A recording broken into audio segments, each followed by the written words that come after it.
Hello, good afternoon. Welcome to Introduction to Philosophy again. So this is the third week of the semester. So this is our last week talking about philosophy of religion. So in this week, we are going to consider some ethical implications of of belief in God. Specifically, I'm going to talk about this particular moral theory called the divine comment theory. Now, very simply, the divine comment theory says that something is morally right because God commends or allows it, and that something is morally wrong because God forbids it. So it is it's actually, as you can see, it's actually a very straightforward theory. Now, there are actually some attractive aspects of this theory. If you already believe in God, or if you believe in some kind of all-powerful being, then you might find this theory to be attractive because it gives you a very clear and direct and straightforward answer as to what is right or wrong.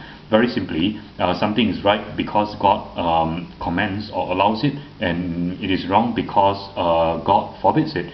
And it is also a very attractive theory for people who are frustrated with subjectivism or relativism.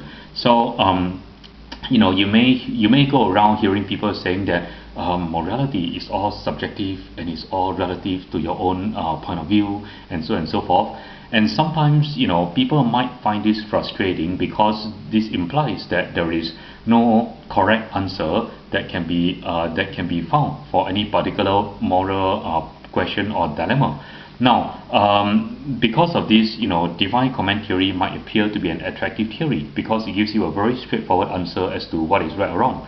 Now, but before you actually accept divine comment theory, if you are thinking of doing that, it might be worth thinking about at least one or two problems that divine comment theory brings up.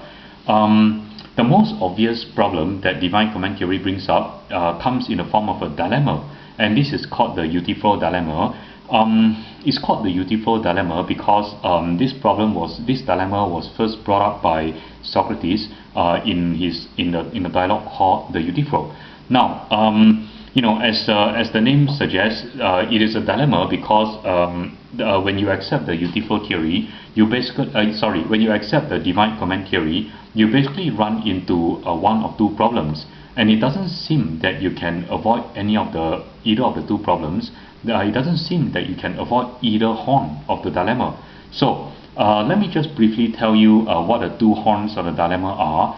So if you accept divine comment theory, then either you have to accept that something is right or wrong simply because God commands or forbids the thing, or you have to accept that God commands or forbids something because it is right or wrong. Now, there is a difference between the two, obviously. In the first case, if you say that something is right or wrong simply because God commands or forbids it, then you are saying that something is right or wrong because God forbids it, and there is nothing else that will make it right or wrong. On the other hand, if you say that God commands or forbids something because it is right or wrong, that suggests that something is already right or wrong before God came into the picture. It means that something is really right or wrong antecedently or prior to God's commands. So what I'm going to show you is that either way, whichever way you go, whether you go with the first horn of the dilemma or you go with the second horn, either way you'll run into problems that seem to be very, very real and intractable. So let's start with number one. Suppose you were to accept one. In other words, suppose you were to accept that something is right or wrong just because God commands or forbids it. Now, if you were to go with one, if you were to accept that, then you run into three different problems. First, if you accept if you accept one, then that seems to make morality very mysterious. Why? Let's think of something that we normally think is wrong. Let's use the example of child abuse. So Now, we all believe that child abuse is wrong, and we can all come up with all kinds of very compelling reasons for why it is wrong. I mean, it is wrong because it harms children. It is it's wrong because it goes against the duty that we have to children to protect them. So there are all these reasons for child abuse that can be brought up that are not mysterious and are independent of what God says. However, if you say that child abuse is wrong simply because God says that it is wrong, then that suggests that God could have made child abuse right if He wanted to. That suggests that maybe somewhere at the beginning of time, if God had felt like making child abuse right, He could have just decided that child abuse is right, which means that it is possible that if you accept this view, then it is possible that today all the very same actions that we associate with child abuse, like beating children up, subjecting them to certain sexual actions, all these things would be right. All these very same actions would be right just because God said so.